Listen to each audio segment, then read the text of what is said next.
where you put money in before it's taxed. It grows tax-free inside of the account, and as long as you are spending on qualified expenses, like medical expenses and things from pharmacies, then you're spending from tax-free money as well. So if you have access to an HSA, but you have to have a high deductible insurance plan in order to access it, it's an excellent way to put away a lot of money to be able to use later in life. Now, each of these accounts function in a different way.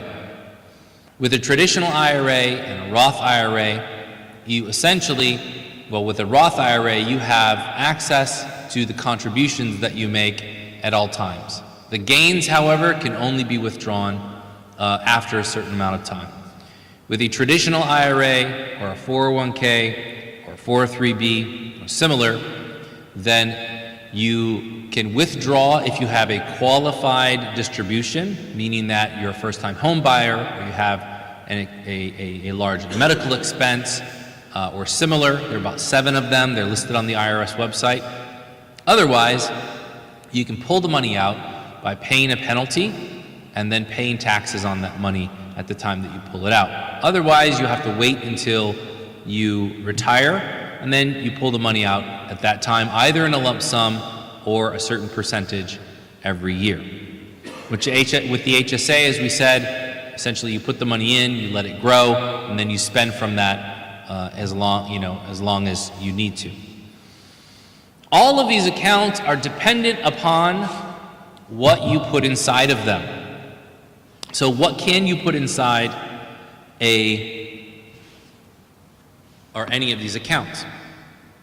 This is a list, and if you want, I would highly recommend that you take a snapshot of this. This is a list of different ETFs and index funds and mutual funds that you would be able to put inside of an account. Now, generally, the footwork for Sharia compliance and permissibility and all of that has already been done through these funds. So, for example, you have SPUS, which is the Sharia Portfolio US S&P 500 exclusions fund. Essentially, they take the S&P 500 and then they take out any impermissible companies and they invest in everything else. You have HLAL from Wahid Invest. That's based on the FTSE 100, which is like the S&P 500 but from England. And then you have things like GLD, GLDM, SVL. These are the gold ETF, gold mini ETF, and the silver ETF. And there's a number of other currency ETFs. If I were to add, well, I'll add that at the end. Then we have mutual funds from Amana Mutual Funds. They've had good growth for some time. We have the Amana Mutual Income Fund, AMANX, Amana Mutual Growth Fund. So that depends on what they target and what they're investing in. Are they looking for companies that are growth stocks? So you might see exceptional returns, but also a lot of volatility. Are they looking for companies with steady income? So you might not see as much volatility, but you also might not see as much returns. You have the Iman Fund, IMANX, out of Chicago. You have the Azad Ethical Fund, ADJEX, and the Azad Wise Capital Fund, WiseX. These are all, you can download their prospectuses off of the websites and read more about them if you like. And then another thing that you can put into any of these accounts is cryptocurrency. More and more retirement funds are allowing you to invest in cryptocurrencies, either directly through purchasing those cryptocurrencies through a authorized broker, or by using something like Grayscale, Bitcoin Trust, or similar that buys the crypto for you, and then you buy a portion of the trust fund and benefit from the growth over the long term. Should be noted, however, that there is an ETF that uses Bitcoin. It's BITO, but it is a leveraged Bitcoin futures ETF, so it is not permissible to invest in. And I did a whole breakdown on that fund on my YouTube channel you can check out. For real estate and Reits, which are real estate investment trusts, These are good ways to invest in real estate without having to actually hold real estate. You can look at SPRE, which is from Sharia Portfolio, where they have a number of investors, Muslim real estate developers that are procuring properties and investing in them. Also, you can look at like ticker O. The letter O is a ticker for a REIT. Last time I checked, it was okay. I haven't checked it in some time, but you can check it on the Zoya app and others, and look up other REITs. As long as they are equity REITs and not mortgaged REITs, which would mean they're leveraged, they should be fine to invest in. Now, there are a few things that, in addition to all of these accounts, must be said about retirement accounts and brokerage accounts and bank accounts. And that is, you need to have something that's going to protect you and your wealth both before you are married as well as after you are married. Before you get into serious financial situations and after you have passed away. So I want to talk a little bit about prenuptial agreements. I want to talk about PDO, payable upon POD, payable upon death, and essentially what you're going to have to look for when you start making enough money. Essentially, marriage is a legal document. And I know that this seems almost kind of tangential to what we've been doing today, but I think it's very important that if you are a working professional, that you do all that you can to protect the value that you have created for you and your family. A lot of people talk about premarital agreements, prenuptial agreements, and they say, why would I want to do that? It's almost as if I'm anticipating that my marriage is going to go badly. Well, you still wear a seatbelt, right? When you wear a seatbelt, does that mean that you're anticipating that you're going to crash your car into a wall? No, but you wear it for the protection. And it's extremely important for both men and women. Because if you do not agree, if you do not handle your finances in accordance with your values, whether it means what you invest in, where that money is held, who that money goes to when there's trouble, then the state or federal law is going to decide for you. And so you might say to yourself, I don't need to worry about any of this, I'll just invest, or I'll just die without a will, or I won't have a prenuptial agreement. And then you'll be in a sore situation when you find out that the state has decided to give a lot of your money to someone else or to make you take the debts of someone else and pay them. So the default Islamically in marriages is that the man provides financially and the woman cares for the household. I understand that modern times are different. Many people have dual income households. Many people, or some households, even have where the woman is the breadwinner and the man is taking care of the house. There's not a problem with going back or negotiating those differences.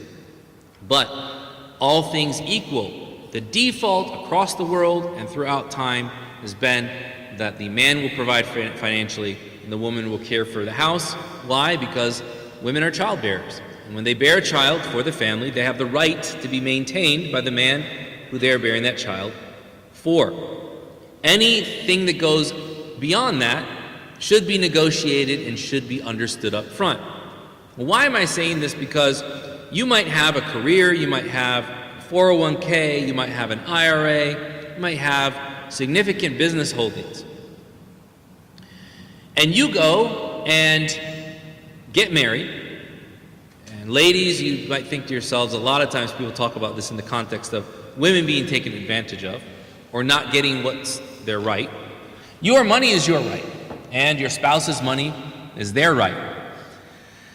And anything that cedes that or gives that to someone else should be agreed upon beforehand. So ladies, you might be a very successful career woman and have a 401k and have an IRA and live in a state where you're mandated to give a portion of that to your spouse upon divorce, or where your finances become intertangled after marriage. Meaning that if you married someone who did not disclose to you that they had a debt, or that they incurred secretly a large amount of debt after you were married, you are still going to be held responsible for that, regardless of whether you are a man or a woman. So why would you want a prenuptial or a premarital agreement? You would want this because you want to state to your spouse or your prospective spouse that we recognize each other as individuals with our own financial autonomy. And when we come together to spend, we will come together on what we agree to share. And we will dictate what the rules are and who will be responsible for what, so that you don't walk away paying alimony to a man who not only saddled you with debt, but also is being paid off for the rest of his life. And vice versa. You will not be saddled with debt from a woman who went into a bunch of debt and then you're paying for the rest of your life. As Muslims, we recognize the individual financial autonomy of both men and women. And it's important for that to be recognized. And when we go away from that, talking about maintenance or money to be paid, then that should be very clear and agreed upon. And if you don't do it before you're married, it will be done for you. By whom? By the state. And they won't take into consideration anything that you've done before. Another thing that has to be mentioned about financial arrangements when married vis-a-vis investment accounts. Every investment account and every bank account there should be a beneficiary which is listed for that account, which means that when you pass away or you're incapacitated and you can't manage that yourself, somebody else is going to step in and do it for you. Who is that person? Generally, in many places, that will default to your spouse if you are married. However, if you were to get a divorce, that person that's listed as the beneficiary stays as the beneficiary. And I have seen this actually where somebody, was married, working a job, divorced, remarried, worked for 30, 40 years, passed away. His wife went to go and claim the 401k that was his through the company that he had worked with for 30, 40 years. And when she went there, I said, for example, Mrs. Johnson. Yes, I'm Mrs. Johnson. Okay, you're Mrs.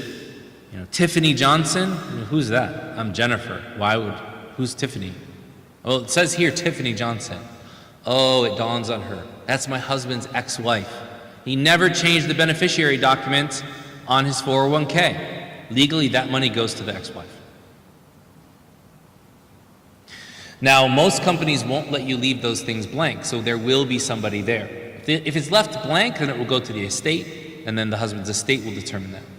What's one way that you can avoid these types of hassles with where your money will go after you die? Number one, by writing a beneficiary. Number two, checking on your beneficiaries yearly. Or number three, by creating a trust that will be the beneficiary of the money that are in those retirement accounts or bank accounts, and that upon your incapacitation or passing, the money would go to that trust, and then the trust would decide who your heirs are at that time and give it to them.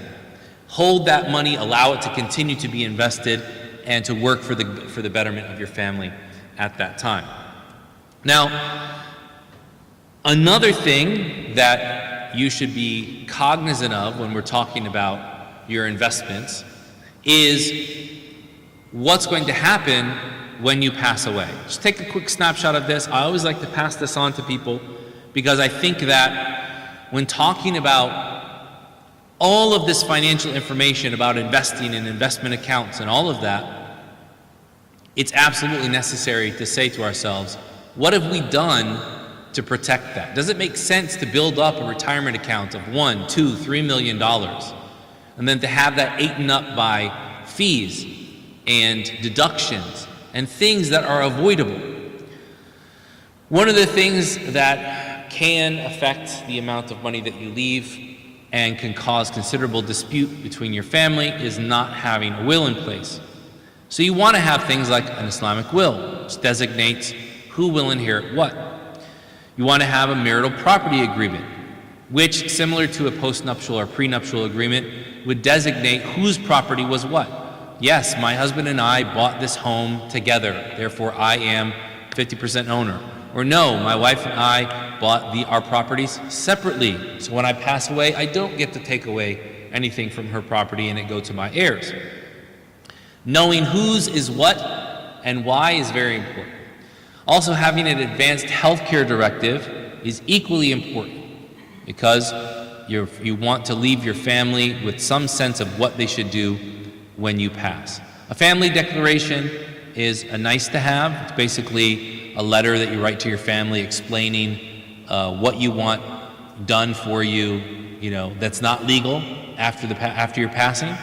And then a trust, if applicable, can save you a lot of money and help you avoid certain types of taxes and expenses if you were to incur them. Yes?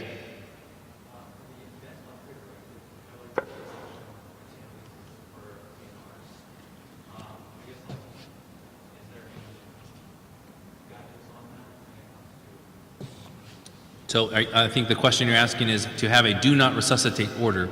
Is that permissible for a Muslim to put in their advanced medical directive? And if so, how? Generally, you are not obligated to take medical care. You have the choice to. So if you, for example, are in a situation where medical care is simply delaying the inevitable and not actually providing healing or quality of life, then to have a DNR in place is permissible. But it should come from the person who the DNR is being used on, and to make it easier for your family, do that yourself. Don't leave it up to them. I have seen countless families that have been just wrought with hardship and difficulty when asked to make that decision for their loved one.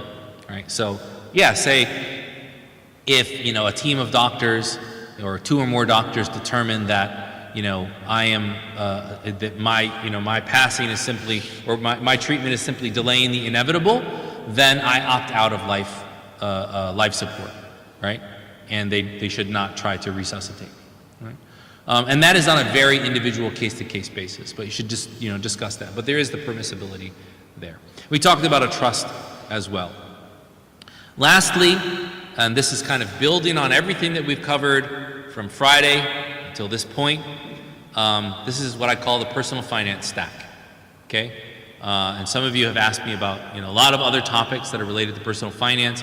Given the time constraints, we're able to go into that, but I'd love to come back to your community and we can go into a lot more detail about personal finance considerations outside of just investments and crypto. But essentially what you want to do for your personal finances is, number one, pay your immediate expenses.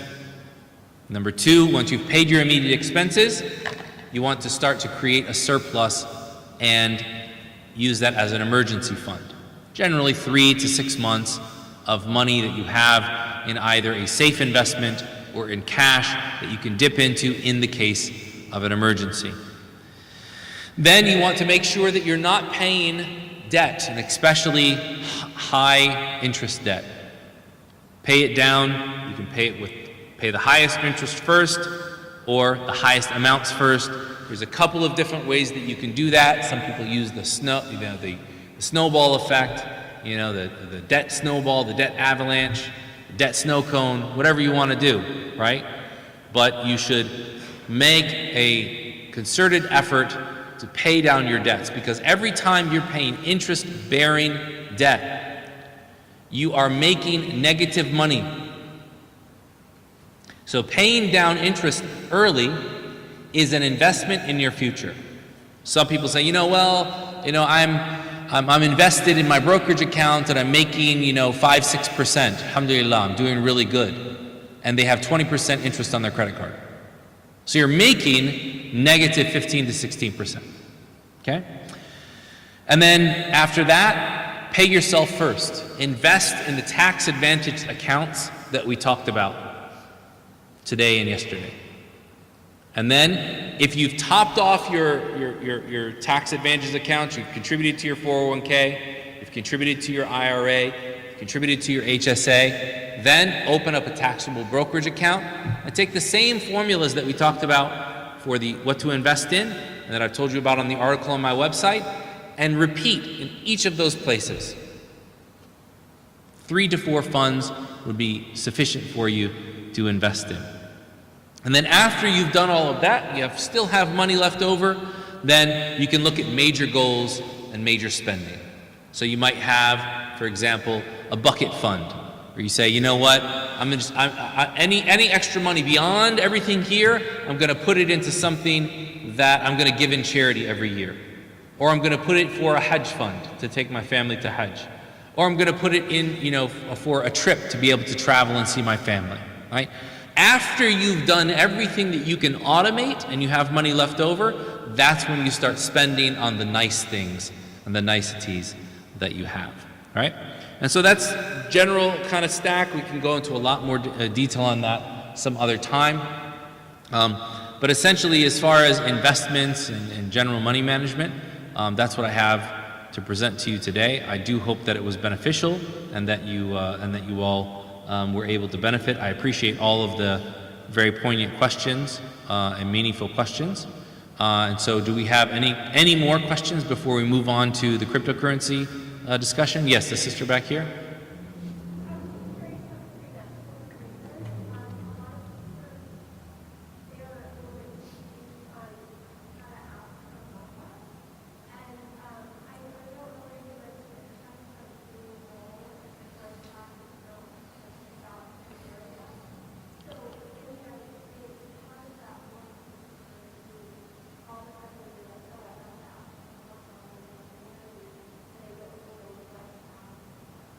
Yeah, so that's a good question. Where do prenuptials, mahar, and women asking for a mahar fit in?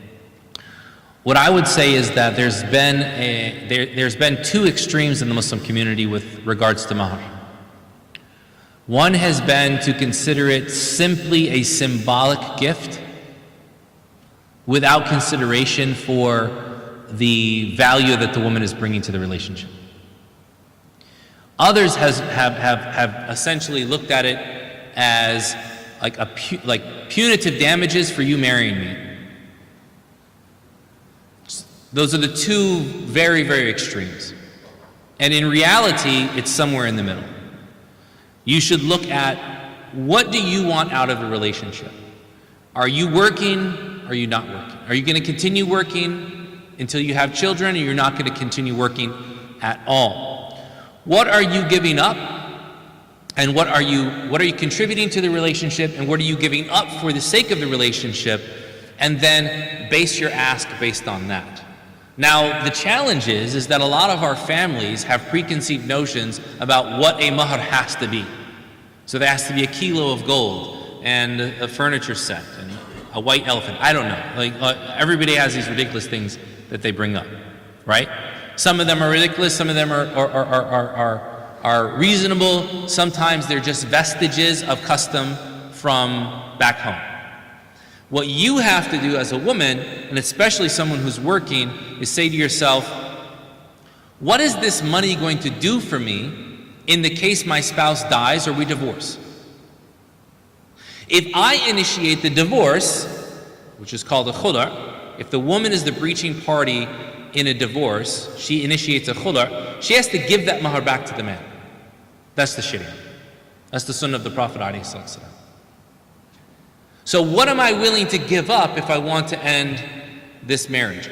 What do I want to protect me financially if my spouse ends the marriage? Because when a man initiates the talaq, then there's a certain amount of maintenance that comes with that, right? And then the mahar is the woman's. It remains with her. What I suggest, and I did a long thread on Twitter about this, is that instead of really large lump sum payments that we expect men to pay, which can delay marriage or create a significant financial burden and financial resentment, which is a huge issue amongst spouses, we need to find a middle ground. And that would be to say, I want you to pay a certain amount up front, and then over a certain amount of years, I want you to create a spousal IRA and invest a certain amount, say $300 a month for the next 3 years.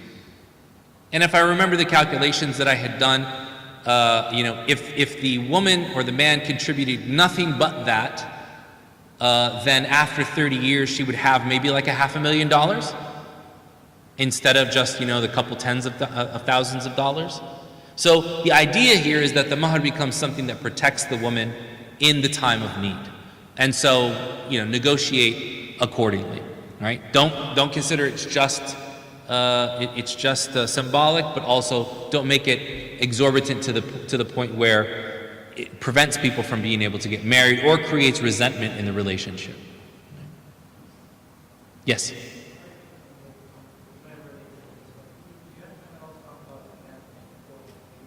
Okay, great. I'm glad you asked that. Apparently, somebody had asked that earlier, and I said we're going to answer it in this session, and I forgot, so I'm glad that you asked. So, as far as zakat on retirement accounts goes, depending upon the type of account and the type of access that you have to it, the type of zakat or the amount of zakat that you pay will differ. So if you have a taxable brokerage account and you are an active trader in that account, meaning that you treat the stock same as cash, you're buying, selling, not holding anything for more than a year, then you'll pay on the full market value of that account.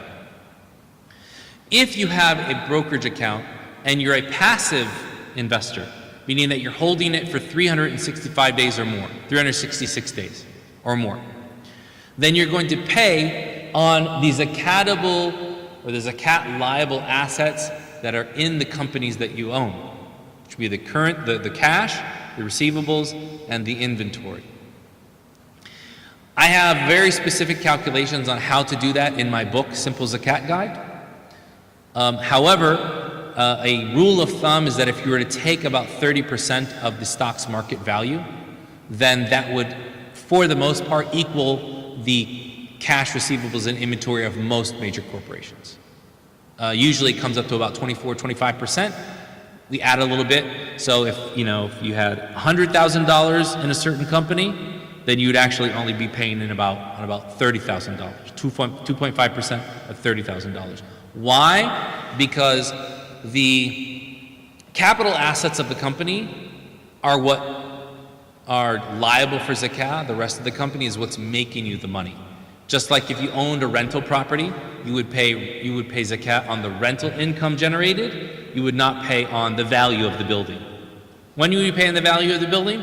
If later on you sold it and then you had cash, right? So that's with a taxable brokerage account.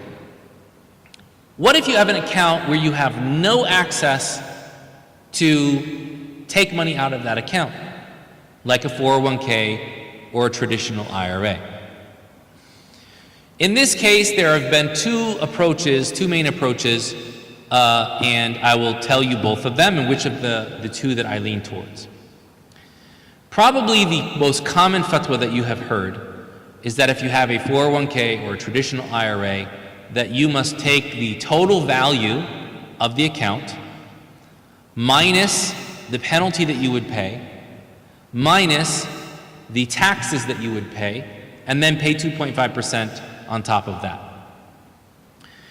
So if you had, again, a 401k that had $100,000 in it, you paid a 10% penalty for early withdrawal, even though you're not withdrawing anything, and you were in the 25% or 20% tax bracket, then that's 10% plus 20.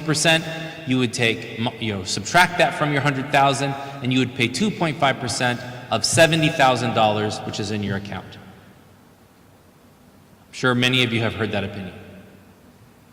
The problem with that opinion is that it doesn't take into consideration the fact that while you own that money, you do not have full access to benefit from it as you see fit. And I want to preface this by saying this is an ijtihadi issue. This is an issue which is debatable.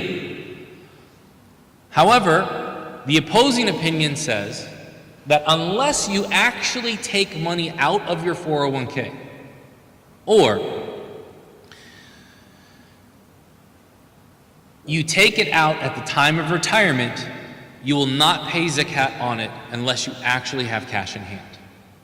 So as long as you are restricted by paying a penalty in order to get it out, then you do not owe zakat on it. That goes for 401ks, 403bs, 457s, traditional IRAs. If you cannot get it out without paying a penalty, then you will not pay zakat on it unless you actually take it out early or you receive it lump sum at retirement. When do you pay? As soon as you qualify and it fully vests for you at retirement age, then you will pay zakat once for all of the years that have passed, and then every year moving forward from that point. And I like to give an example about why I feel this opinion is the stronger of the two opinions. Let's say, for example, you are an early prospector here in Arizona. You come out here in the 1800s, and you purchase a land, a plot of land, right? Some dry, arid desert land. And I'm sure you guys have dry wells out here. Or all y'all city folk, you don't go out into the... Yeah, you got dry wells, right? So let's say you're walking on your land and you've got this dry well. It's the 1800s. Walking back to your home that you and your neighbor who lives 30 miles down the road just helped build, and you've got a bag of gold in your hand, and you trip over a rock, or you get poked by a cactus, because wild cactus are a thing; they attack at times. And you fall over, and that bag of gold falls down the well. Do you pay zakat on that gold or not?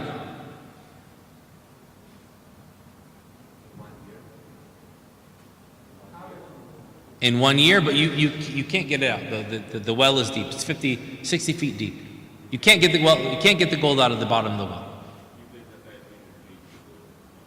You pay zakat if you retrieve the gold. But you own the gold. Why are you going to wait until you retrieve it? And you own the land. It's practically lost, meaning it's inaccessible. And this is an issue in the Sharia that the fuqaha called Marital dimar. Al-Marital dimar is inaccessible wealth. It's wealth that has been lost, that you have been prevented from. It's been confiscated by the authorities. It is legally yours, but not functionally yours. So how do you pay zakat on money that is like this? Even if it continues to increase in value, there are three perspectives amongst the fuqaha as to how you would pay money on that gold after you retrieve it. Hanafi scholars say, you retrieve it, you wait a year, then you pay. Shafi'i scholars say, you retrieve it, then you pay for every year that passed, then you go about the rest of your life.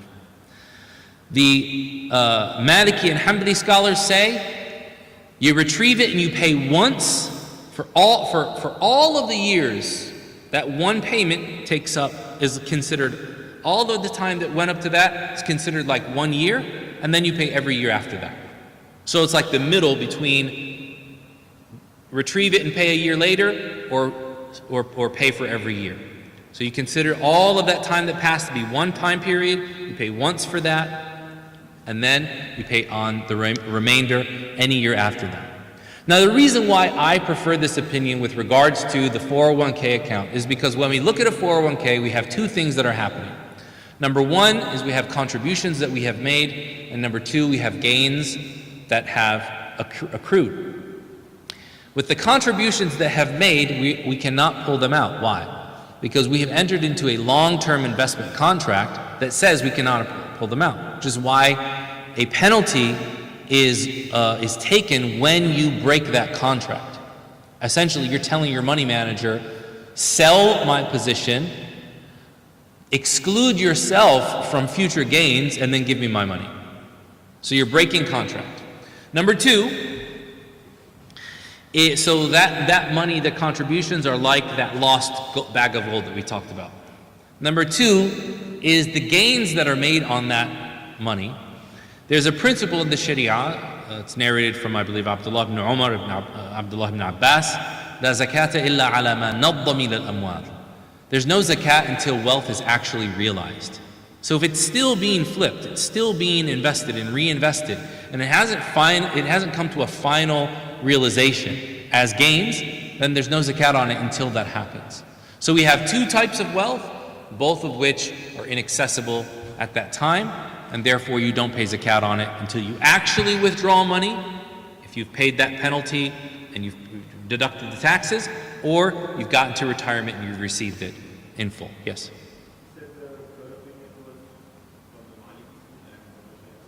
Malikis and Hanbalis say that you pay once at the time of receipt, and then every year after that. Yeah. Yes?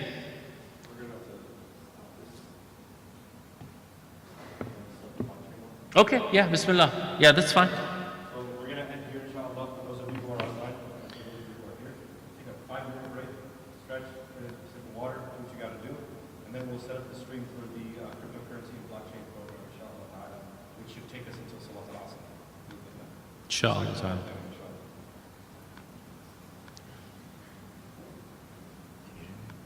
I think I'm good. Sure. Yeah.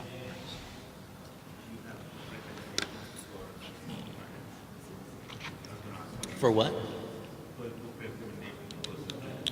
For personal finance. Yes, that's a great book. It's hard to come by though. So you might, yeah. Okay, good. Another one is by Tobias. The author's name is Tobias, T-O